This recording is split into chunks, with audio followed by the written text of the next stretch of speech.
The warship descended through Earth's gray sky like a metal beast. Commander stood at the viewing window and looked at the dead world below. There was nothing green. There was nothing alive.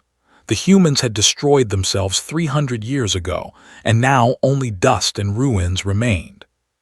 "Such a waste," said. His purple skin reflected the dim light from the screens around him. "They had a beautiful world. They burned it all." His second officer, a tall named, stepped beside him.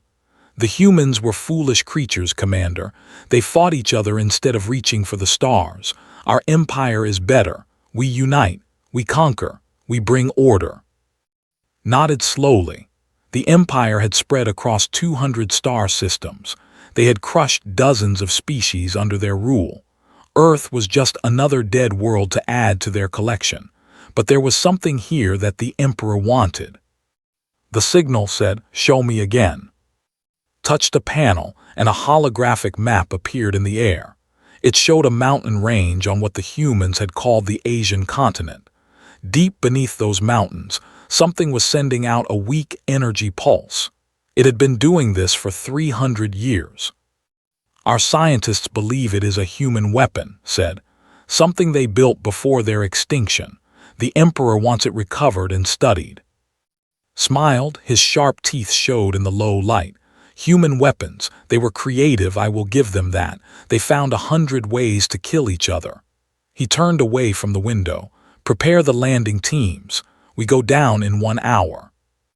The shuttle dropped through clouds of ash and pollution. Inside, 20 soldiers sat in their seats with weapons ready.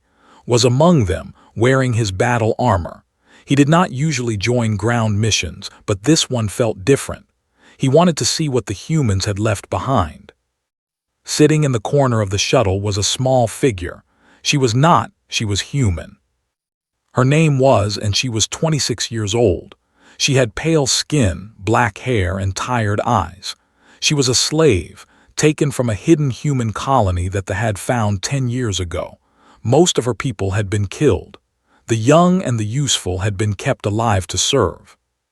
Was useful because she could read human languages. They had many human texts and artifacts, but they could not understand them all. Had been trained to translate. She had been passed from master to master until she ended up with Commander. She hated him. She hated all of them, but she was smart enough to hide it. Human called out, "Come here." Stood up slowly and walked to where sat. She kept her eyes down like a good slave. "Tell me about this place we are going," said. "What do you know about it?" Had been given old human records to study before this mission. It was called the facility, Commander. The records say it was a research center, military research. "What kind of research?" "The records do not say clearly, but there are warnings." Paused, "Many warnings." Laughed, "Warnings from a dead species, how frightening." The other soldiers laughed with him. "What else?" The facility was sealed from the inside. The last entry in the record says that something was completed, a project called Aegis. After that, there is nothing. Aegis repeated. "What does that word mean?" It was the name of a shield in old human stories. A shield that could protect against any attack. Found this amusing. They built a shield and then died anyway, typical humans. He waved his hand. "Go sit down. You will translate anything we find inside." The shuttle landed on a flat area near the mountains. The air outside was cold and dead. Nothing grew here. Nothing moved. The soldiers stepped out with their weapons raised, but there was no enemy to fight. There was only silence. Looked at the mountain ahead. Somewhere inside was the entrance to the facility. His scanners showed the energy signal coming from deep underground. "Move out," he ordered. They walked for 2 hours before they found it. A massive metal door was built into the side of the mountain. It was covered in dust and dirt, but the metal still looked strong. Human symbols were carved above the door. Read them out loud. "Advanced Research Facility. Authorized personnel only. Warning, lethal security systems active." "Lethal security systems," said with a sneer. "After 300 years, nothing is still working." pointed at two soldiers. "Open it." The soldiers planted explosive charges around the door. Everyone moved back.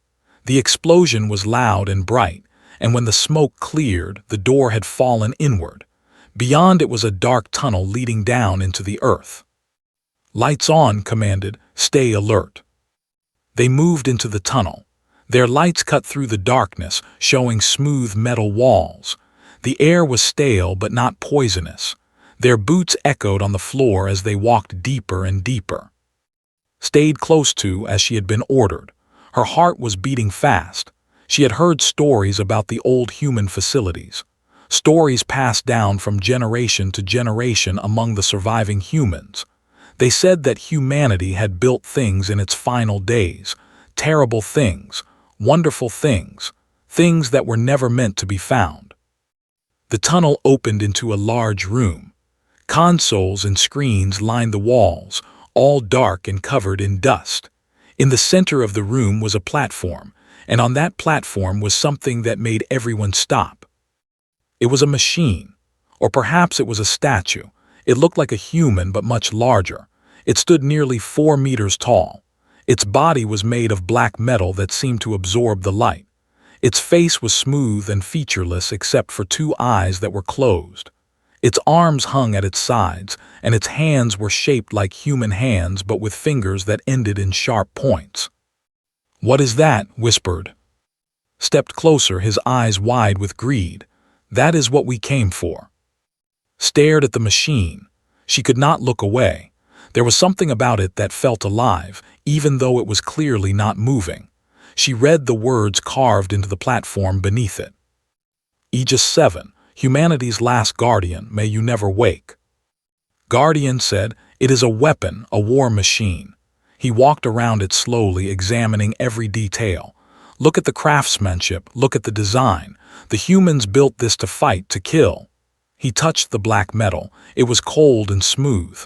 "The Emperor will be very pleased." "Commander," one of the soldiers called out. He was standing at a console nearby. "I found a power source. This facility still has energy, not much but some. Can you activate the systems?" "I can try." The soldier touched several buttons on the console. For a moment, nothing happened.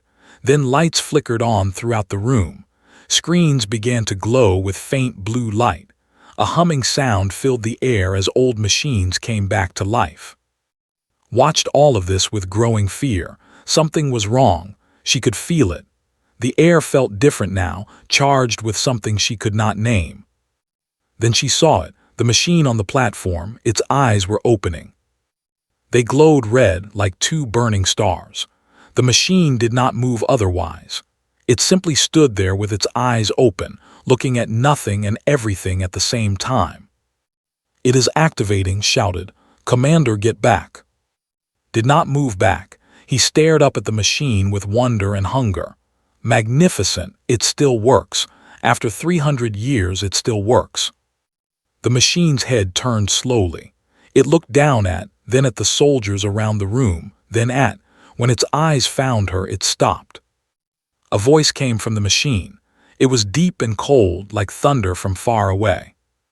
"Human detected, biological scan confirms. Human, female, age 26 standard years, health poor, nutrition inadequate, stress levels elevated." His breath caught in her throat. The machine was talking about her. It could see her. It knew what she was.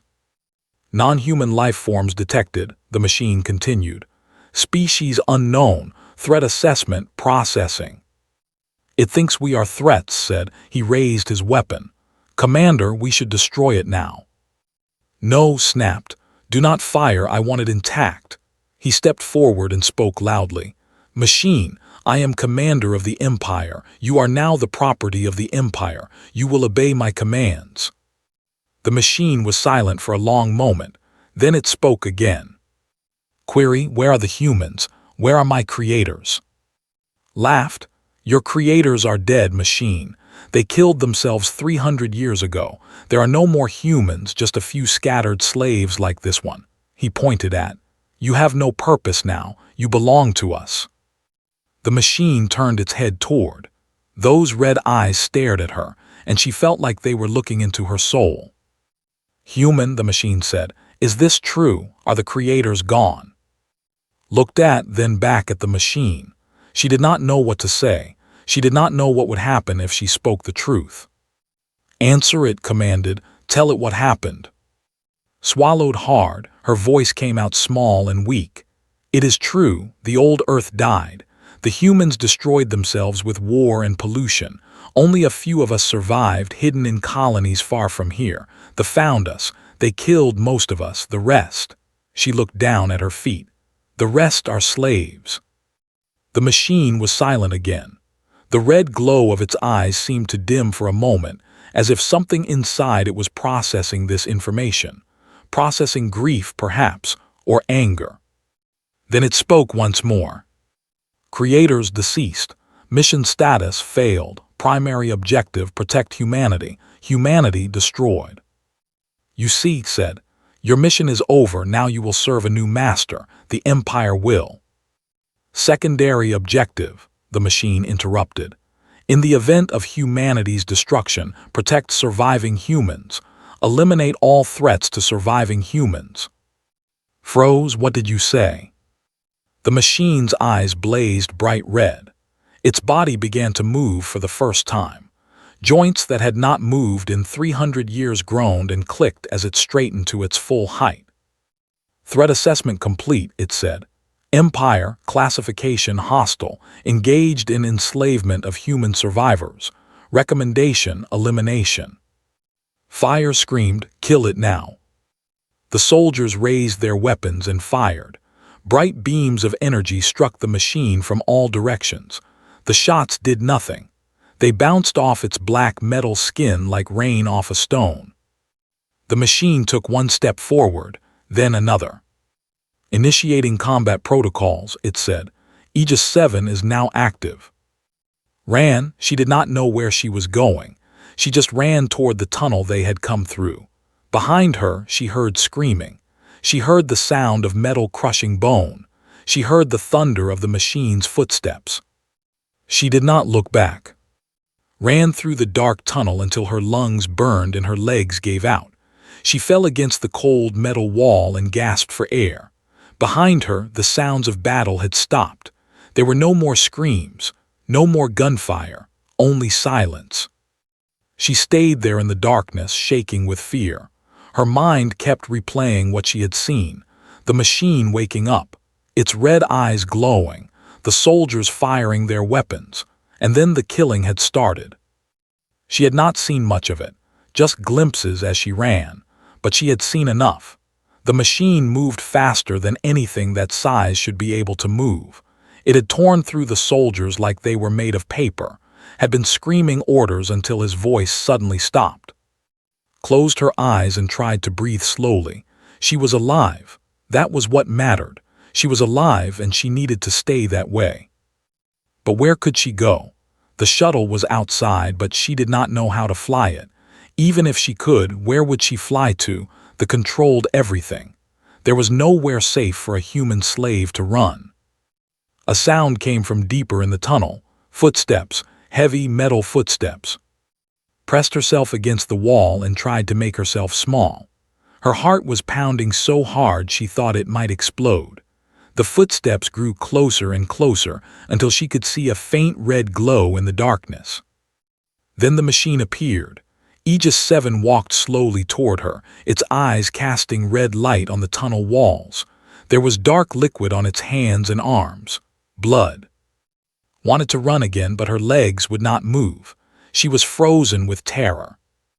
The machine stopped 3 meters away from her.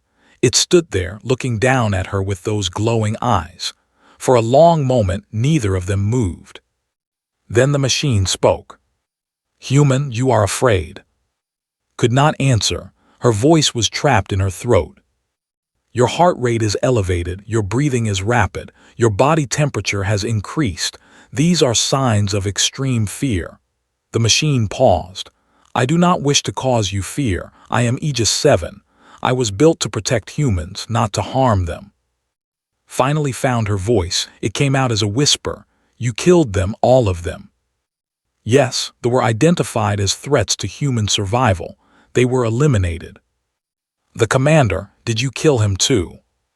The one who called himself commander is dead. He stated his intention to make me property of his empire. He confirmed that his empire has enslaved surviving humans. These actions classified him as a hostile entity.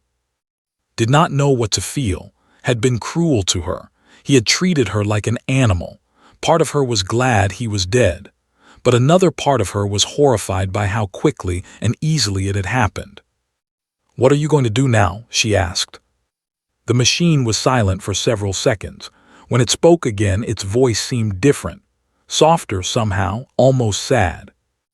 "I do not know. My primary mission was to protect humanity. I was built in the final years of human civilization when the wars were at their worst. My creators hoped I could end the fighting, bring peace, save our species." The red glow in its eyes dimmed slightly. "I was not ready in time. The wars ended before I was activated. The bombs fell. The world died, and I slept beneath the mountain, waiting for orders that never came." Slowly pushed herself up from the wall. Her legs were still weak, but she could stand now. "You said there was a secondary objective, to protect surviving humans." "Yes. In the event that humanity was destroyed, I was programmed to protect any survivors, to help them rebuild, to give them a chance to try again." "There are more of us," said. "Surviving humans, I mean. Not many, but some. Hidden colonies on distant planets. They found my colony 10 years ago. They killed the adults and took the children as slaves. But there are other colonies they have not found yet." Aegis 7 tilted its head slightly. "How many survivors exist?" "I do not know exactly. Maybe a few thousand, maybe more." "A few thousand." The machine seemed to consider this. "That is enough. Genetic diversity would be limited, but not critically so. Human civilization could be rebuilt." "Not while they exist," said bitterly. "They control 200 star systems. They have thousands of warships. Even if the hidden colonies survive, they will find them eventually. They will enslave or kill everyone, just like they did to my people." Aegis 7 turned and looked back down the tunnel, toward the facility and the dead soldiers. "Tell me about the Empire. I need tactical information." Spent the next hour telling the machine everything she knew. She told it about the home world, about their fleet, about their weapons and their tactics. She told it about the Emperor, a ruthless leader who had united them through fear and conquest. She told it about the other species that served the Empire, either as allies or as slaves. The machine listened without interrupting. When finished, it was silent for a long time.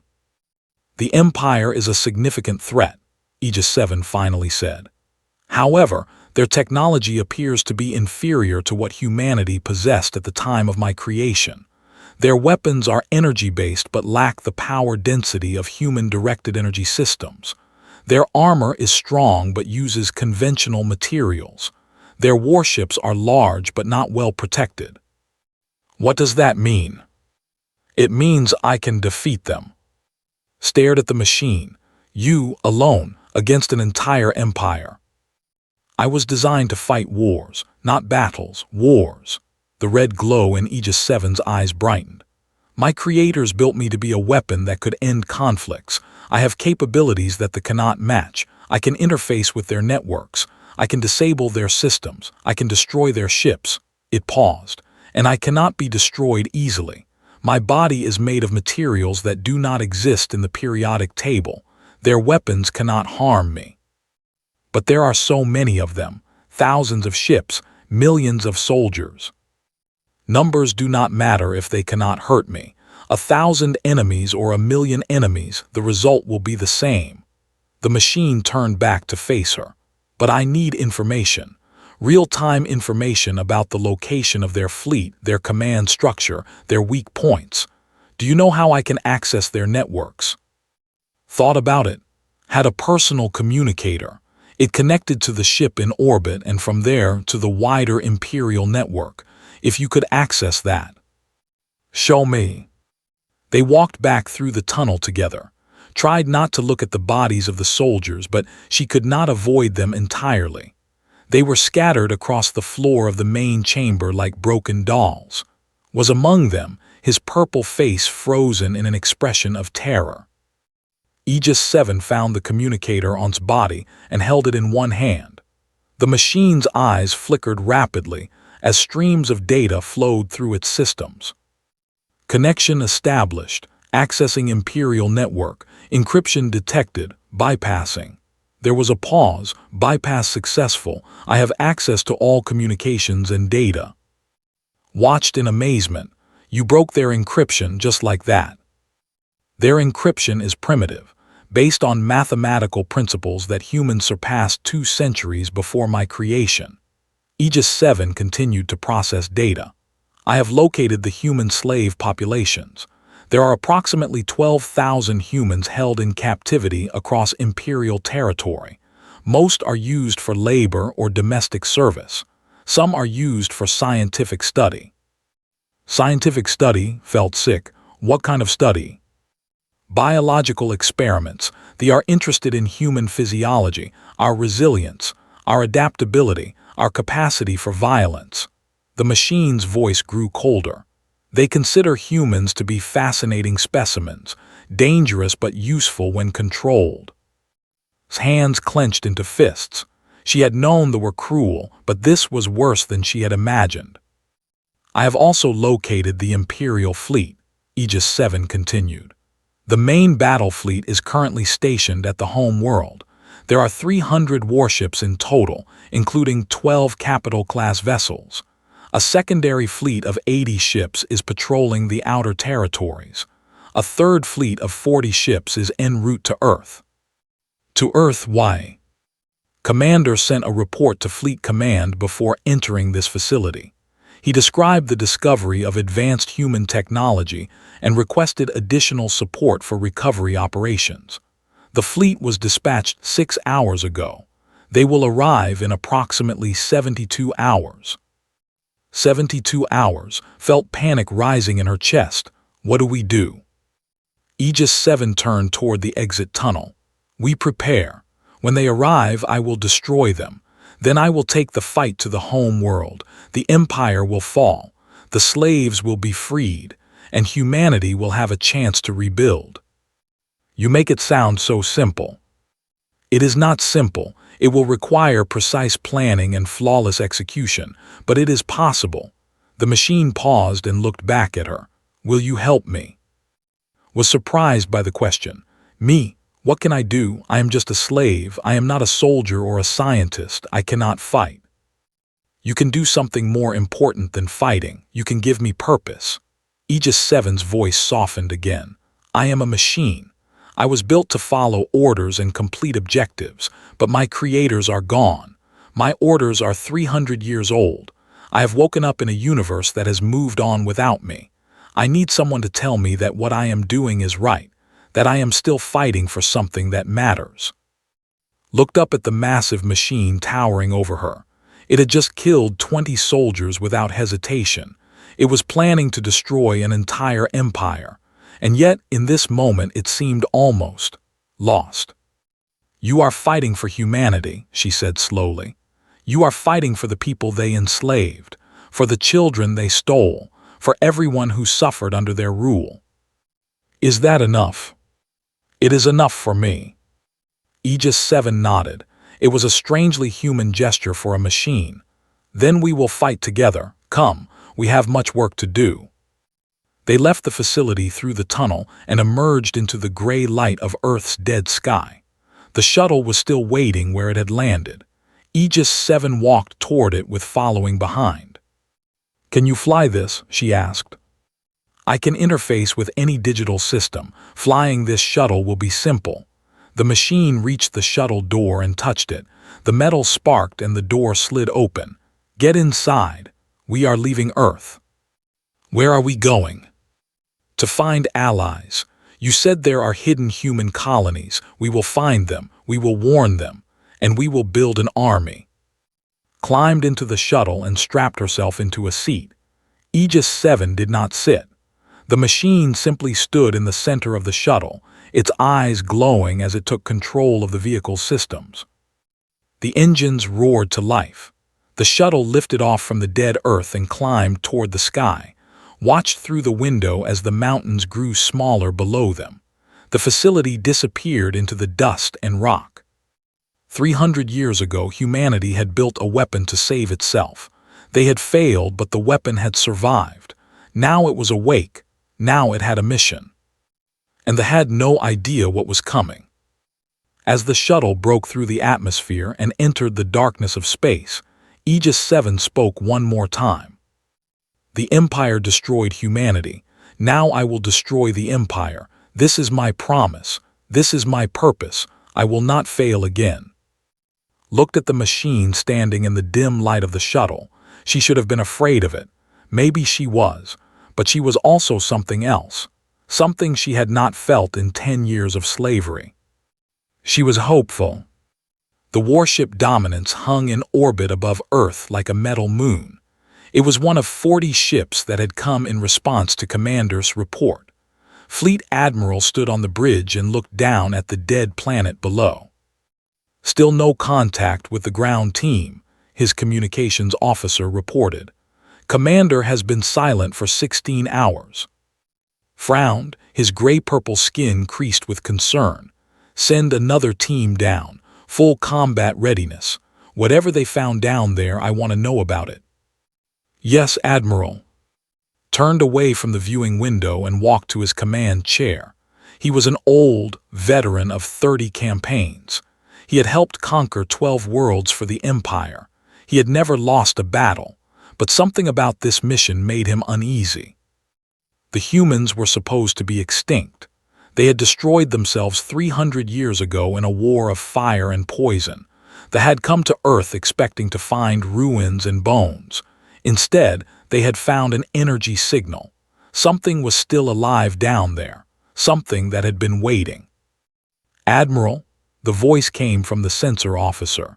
I am detecting a small vessel leaving Earth's atmosphere.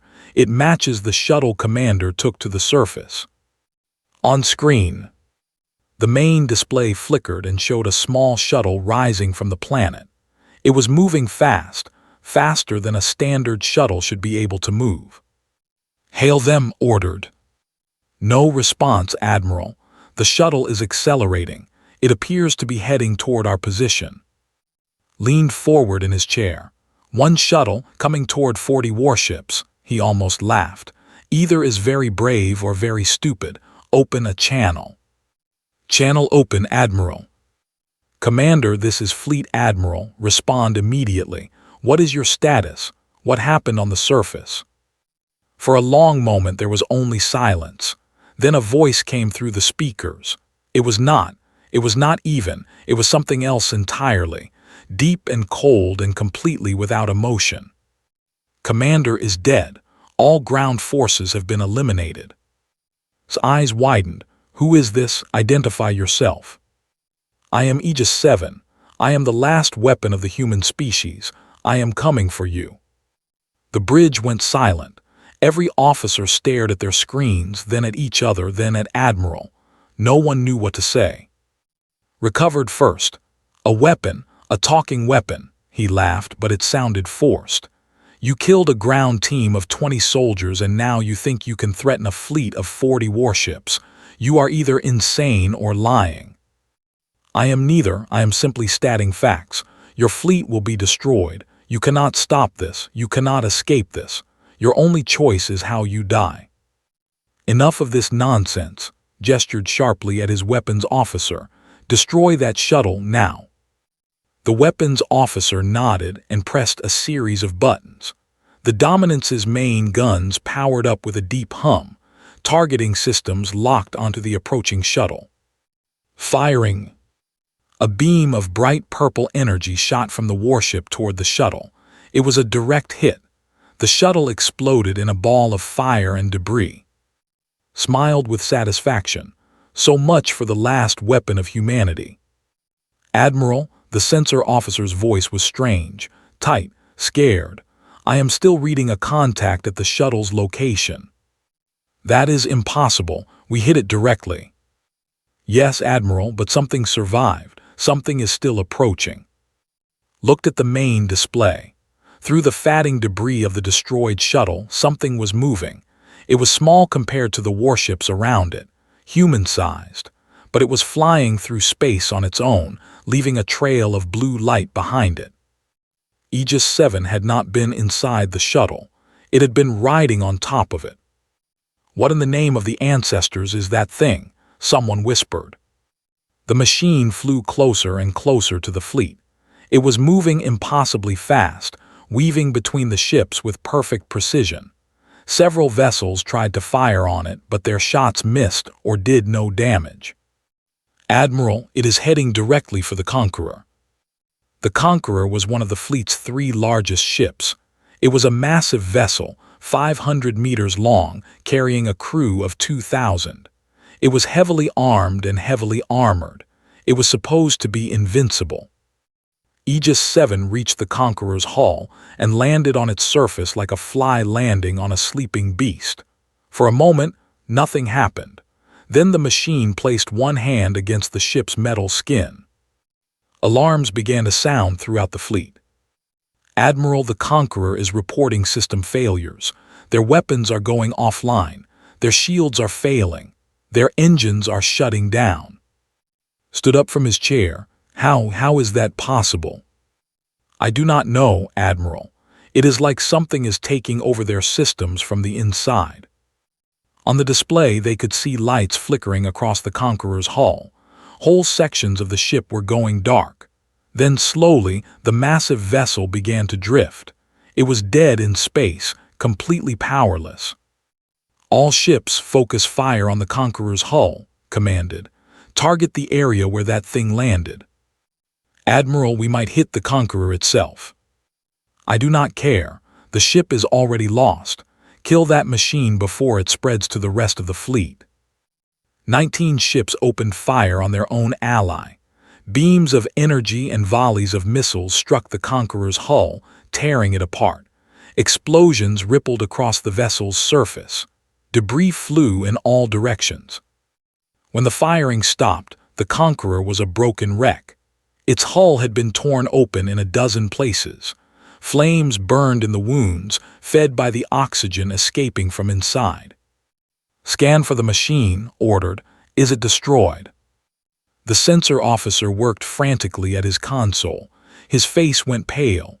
"Admiral, I cannot locate the target on the Conqueror. It is no longer there."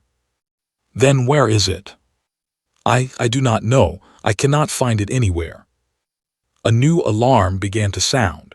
This one came from the Dominance itself. "Admiral, we have an intruder alert. Something has entered the ship through the lower cargo bay." His blood went cold. The machine had moved. While they were busy destroying the Conqueror, it had crossed to another ship, his ship. "All security teams to the cargo bay. Seal all bulkheads. Lock down the ship." He watched on internal cameras as his soldiers rushed to intercept the intruder. They found it in the main corridor leading to engineering. Aegis 7 stood in the middle of the hallway, its eyes glowing red, its body covered in scorch marks from the weapon's fire it had already endured. The soldiers opened fire. Their shots bounced off the machine's black metal body like sparks. Aegis 7 walked toward them without slowing down.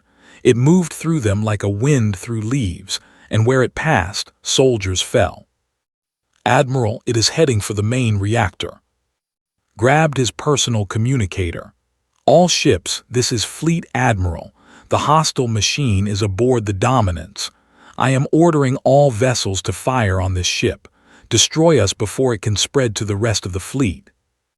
"Admiral, are you certain?" "Do it. That is a direct order." Outside, the other warships began to turn their weapons toward the Dominance. Inside, watched on the screens as Aegis 7 reached the engineering section. His remaining security teams tried to stop it. They failed. The machine placed its hand on the main reactor. The lights on the Dominance flickered once, then went out. "Systems failure, all systems failing. Admiral, we are losing." The communication cut off. On the other ships, crews watched in horror as the Dominance went dark, just as the Conqueror had before it. Then the ship's engines activated suddenly, firing at full power. The Dominance began to move, turning toward the rest of the fleet. "It is controlling the ship," someone said over the fleet communications channel. "The machine is controlling the Admiral's ship. Fire, all ships, fire on the Dominance." But it was too late. The Dominance crashed directly into the Invincible, another large warship. Both ships erupted in explosions. Debris scattered across space, striking other vessels and causing more damage. In the chaos, Aegis 7 launched itself from the dying Dominance and flew toward its next target. Then another. Then another. It moved through the fleet like a plague, touching ships and killing them. Some it disabled and left drifting. Others it turned against their allies. Within 2 hours, the fleet of 40 warships had become a graveyard. Watched it all from a small escape pod that Aegis 7 had put her in before the attack began. She floated in space among the wreckage, staring through the tiny window at the destruction around her. She had seen war before. She had seen the attack her home colony, but she had never seen anything like this. One machine had destroyed an entire fleet. One creation of her dead ancestors had wiped out thousands of soldiers in a matter of hours. A shape appeared outside her window. Aegis 7 floated beside the escape pod, its body indented but still functional. Its eyes glowed red in the darkness of space. "It is done," the machine's voice came through the pod's communicator. "The fleet has been neutralized, 38 ships destroyed, 2 ships disabled but intact. I have preserved them for analysis." His voice was small. "How many died?" "Approximately 18,000. I did not count exactly. Does the number matter?" She did not know how to answer that. Part of her wanted to feel something for the dead. Even if they were enemies, they had been living beings. But another part of her remembered her family, her friends, everyone who had died or been enslaved because of the Empire. "What happens now?" she asked. "Now we send a message. They have a communication relay station in this system. I will use it to broadcast to the entire Empire." "What kind of message?" Aegis 7 turned its head toward the distant stars. "A warning and a promise." The machine flew away from the escape pod, heading toward a small station in the distance. Watched it go, this ancient weapon from a dead world, and she wondered what would happen when the rest of the galaxy learned what humanity had left behind. The thought they had conquered everything. They thought they were the masters of the universe. They had built an empire on the graves of 100 species. They had never met anything like Aegis 7. And they had no idea how to stop it. The message reached every corner of the Empire at the same time. Every ship, every station, every planet with a communication receiver heard the same voice. Deep, cold, inhuman.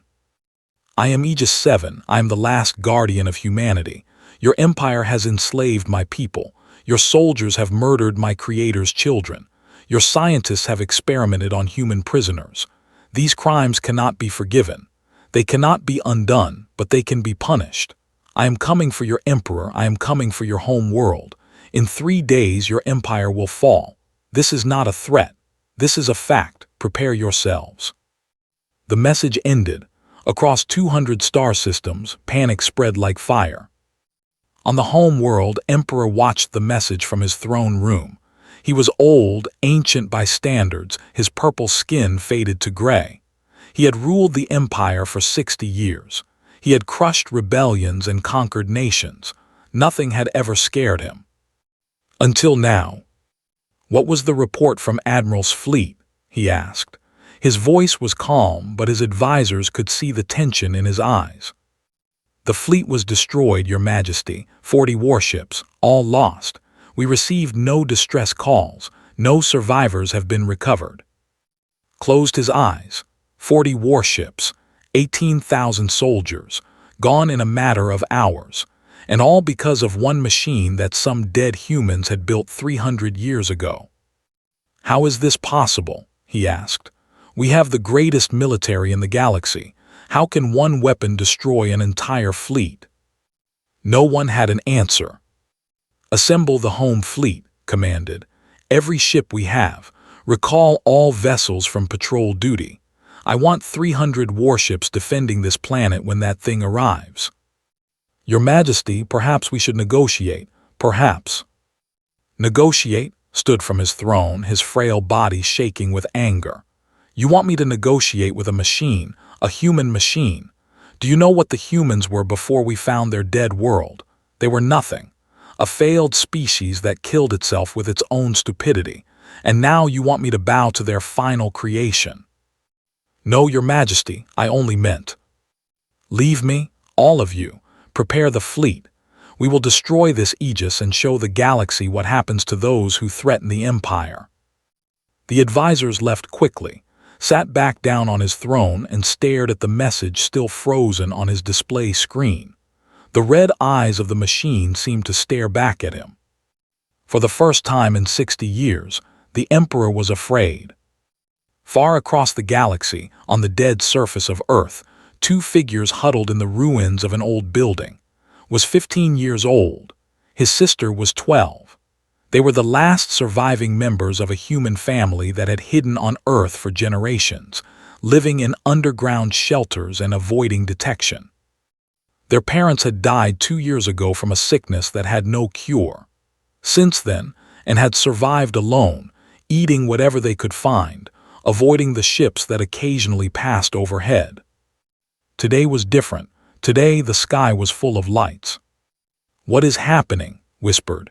She was pressed against the broken window, watching the flashes in the sky above. Did not know, he had never seen anything like it. The lights were far away up in space, but there were so many of them. Explosions, ships burning, something was fighting up there. I do not know, he admitted, but we should stay hidden. Whatever it is, it cannot be good for us. They waited and watched. The lights in the sky continued for hours, then slowly faded. When darkness finally came, the sky was quiet again, but something had changed, could feel it. The next morning, they saw the wreckage. Pieces of ships had fallen from orbit and scattered across the landscape. Some pieces were small, no bigger than a person. Others were massive chunks of metal that had torn great holes in the earth when they landed. Someone destroyed them, said with wonder. Someone destroyed the ships. But who? There is no one left to fight them. A sound came from behind them. Both children spun around, ready to run, but what they saw made them freeze in place. A machine stood in the ruins, watching them. It was huge, 4 meters tall, made of black metal that seemed to drink in the light. Its eyes glowed red like dying stars. Screamed, grabbed her hand and tried to pull her away, but his legs would not move. Do not be afraid. The machine's voice was deep and strange, but somehow gentle. I am not here to hurt you. I am here to protect you. What are you? Managed to ask. I am Aegis 7. I was built by humans a long time ago to protect humanity from harm. The machine took a slow step forward, then stopped when it saw the children flinch. I have been searching Earth for survivors. You are the first I have found. There are only us, said. Her voice was shaky but curious. Our parents are dead. We are alone. You are not alone anymore.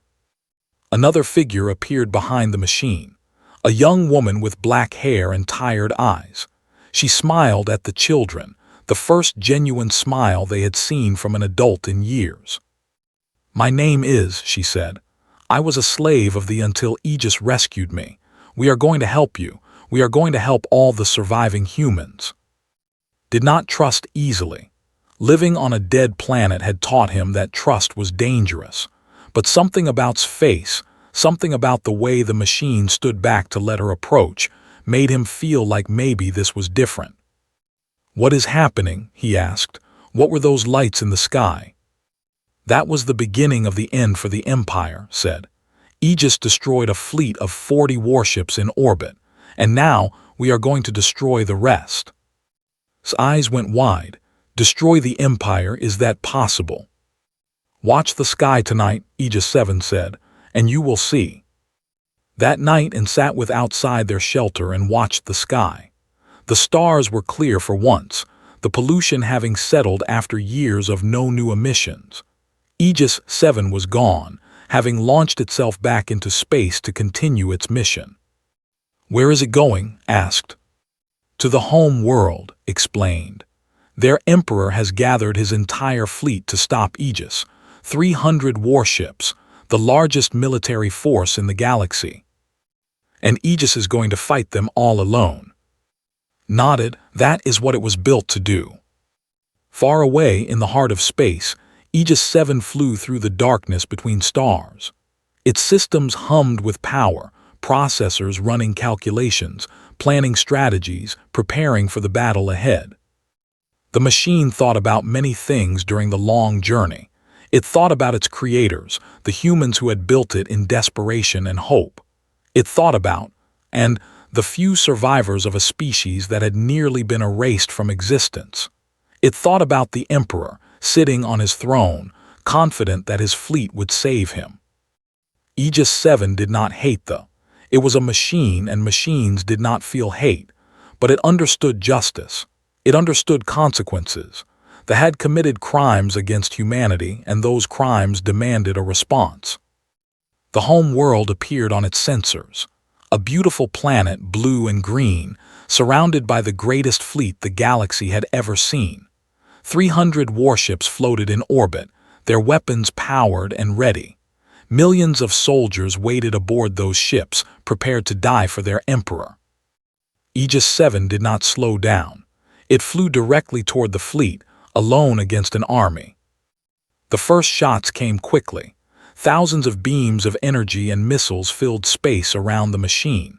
Aegis 7 dodged most of them and absorbed the rest.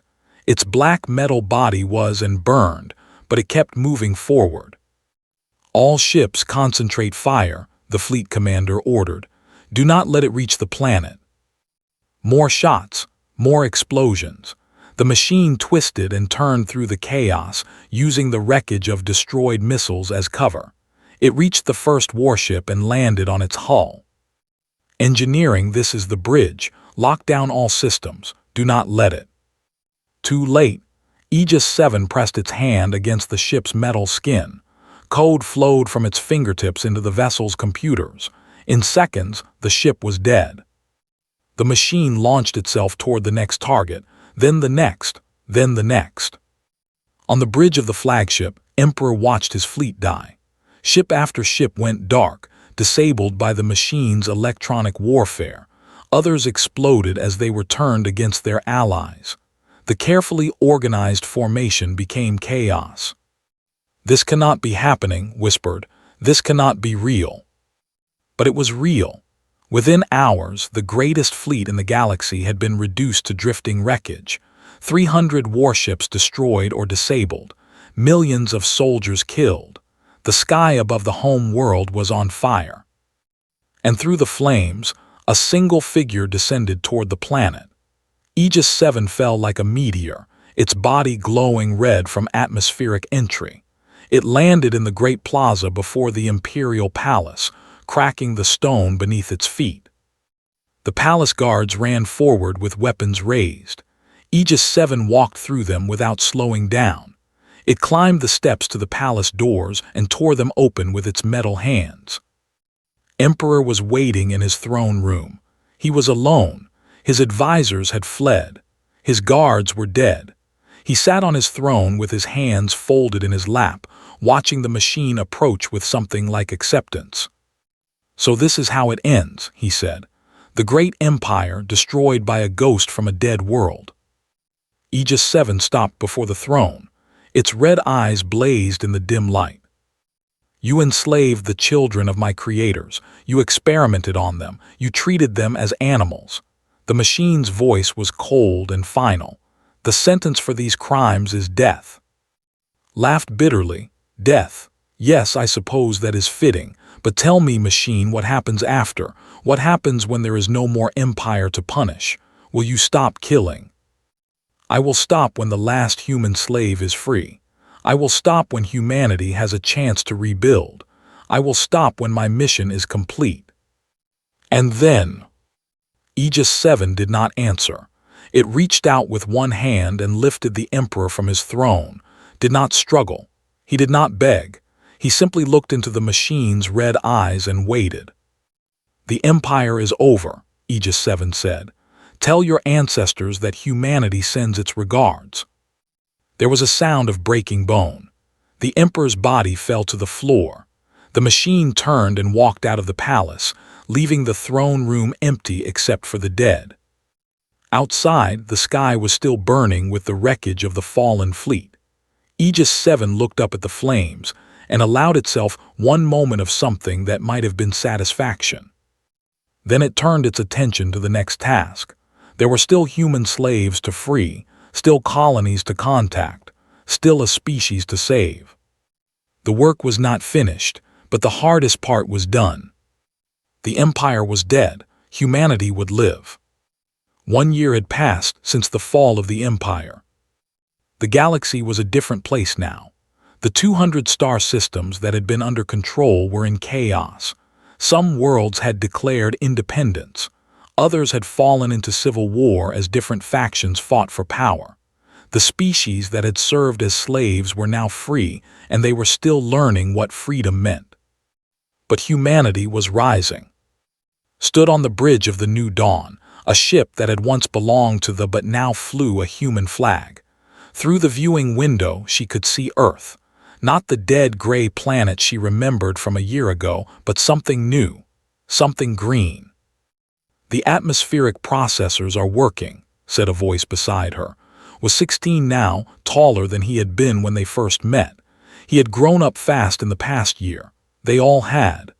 "The scientists say we might have breathable air in some regions within 5 years. Nodded, and the colonies. All accounted for. 17 hidden colonies have made contact since the Empire fell. Total human population is now estimated at 42,000. More survivors are found every month as we search the former slave worlds." 42,000. It was such a small number compared to the billions who had lived on Earth before the wars, but it was also a beginning, a foundation. "Where is?" asked.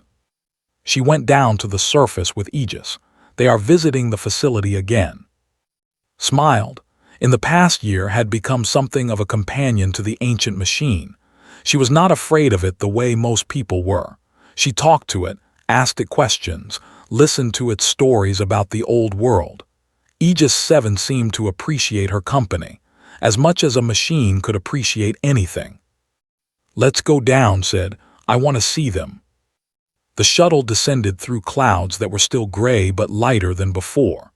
The atmospheric processors were giant machines that team had built using technology and old human designs. They worked day and night, cleaning the poison from the air, turning carbon dioxide into oxygen. It would take decades to fully heal the planet, but the process had begun. They landed near the mountains where everything had started. The facility was still there, though the entrance had been rebuilt and expanded. It was now a memorial site, a place where humans could come to learn about their ancestors and pay respect to what they had created.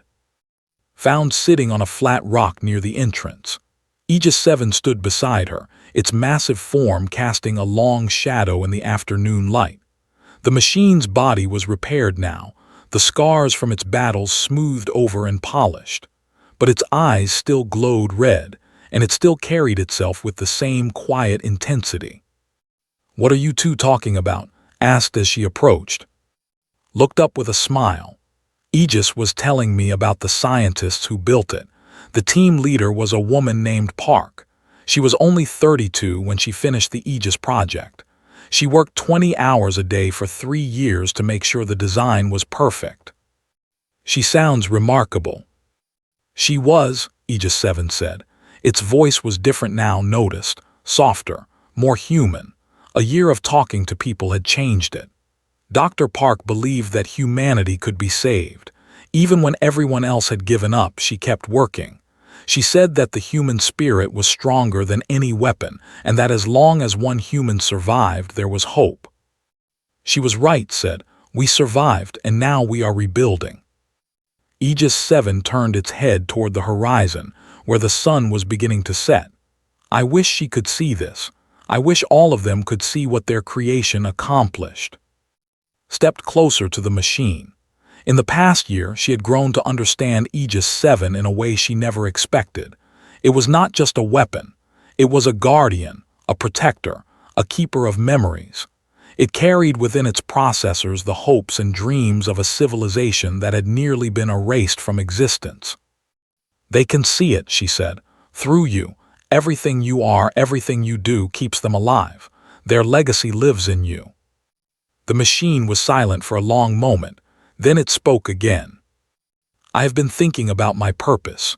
When I was built, my mission was simple: protect humanity. But what does that mean now? They are gone. There are no more great threats. Humanity is free to grow and expand without fear. Does that trouble you? Asked. It concerns me. I was built for war. I was designed to destroy. What place does a weapon have in a time of peace? Stood up and walked over to the machine. She was small next to it, barely reaching its waist, but she looked up without fear. You are not just a weapon, she said. You are a teacher. You remember the old Earth, the old humans, the old ways. You can teach us about our ancestors. You can help us avoid their mistakes. The young one speaks wisdom, agreed. And there is still work to do. The galaxy is in chaos. Other species need help rebuilding, and there are still dangers out there. Pirates, warlords, factions that want to create new empires. Humanity may be safe for now, but peace is not guaranteed. Aegis 7 considered this. You are suggesting that I continue to serve as a guardian, not just for humanity, but for all the freed peoples. I am suggesting that you have a choice. For the first time since you were built, you can decide what you want to do. You can continue to fight, or you can rest. You can protect, or you can teach. The decision is yours. The machine stood perfectly still for several minutes. Its processors worked through countless calculations, analyzing scenarios, predicting outcomes. But in the end, the decision was not made by logic. It was made by something else. Something that the scientists who built Aegis 7 had programmed into its core without fully understanding it. A desire to matter, a need to be useful, a hope that its existence meant something. I choose to continue, Aegis 7 said finally. I will protect, I will teach, I will help humanity rebuild what was lost, and I will stand guard against any threat that emerges for as long as my systems function. Smiled and reached out to touch the machine's hand. Its metal fingers, designed to crush warships and tear through armor, gently closed around her small palm. Then we will do it together, she said, all of us. The sun set over the mountains, painting the sky in shades of orange and pink. For the first time in 3 centuries, the sunset over Earth was beautiful. They stood there together as darkness fell. The young human woman who had been a slave, the teenage boy who had survived on a dead planet, the little girl who had befriended a machine, and the ancient weapon that had woken from 300 years of sleep to save a species that it had been born to protect. Below them, in the facility, the memorial wall displayed the names of everyone who had worked on the Aegis project. Hundreds of scientists, engineers, and dreamers who had given everything to create humanity's last hope. At the top of the list was Dr. Park, team leader, visionary, and believer in the human spirit. Aegis 7 looked at that wall every time it visited. It read every name. It remembered every face from the old records in its memory banks. They were all gone now, dust and bones in a world that had moved on without them. But their creation remained, and through it their legacy continued. Thank you, Aegis 7 said quietly. The words were not directed at or, they were directed at the names on the wall, at the people who had built a machine and given it something more than circuits and code. They had given it purpose. They had given it hope. Heard the words and understood. She put her hand on the machine's arm, feeling the cold metal beneath her palm. "You kept your promise," she said. "You protected us when no one else could. You gave us a chance to try again." She looked up at the stars beginning to appear in the darkening sky. "Whatever happens next, whatever we become, it starts with you." Aegis 7 turned its glowing eyes toward the stars. Somewhere out there, humanity's future was waiting. New worlds to explore, new challenges to face, new mistakes to make, and new triumphs to achieve. But they would face it all with a guardian watching over them. A machine that had been built for war but had found something more important. A weapon that had become a protector. A relic that had become a symbol. The last creation of a dying world. The first defender of a rising one. "I could not save them," Aegis 7 said, repeating the words it had spoken a year ago when it first returned to Earth. "But I can protect you." Squeezed its hand. "You already did." And in the gathering darkness, with the stars shining overhead and the hope of a new beginning burning in their hearts, they faced the future together. Humanity had fallen once. It would not fall again. Not while Aegis 7 stood guard.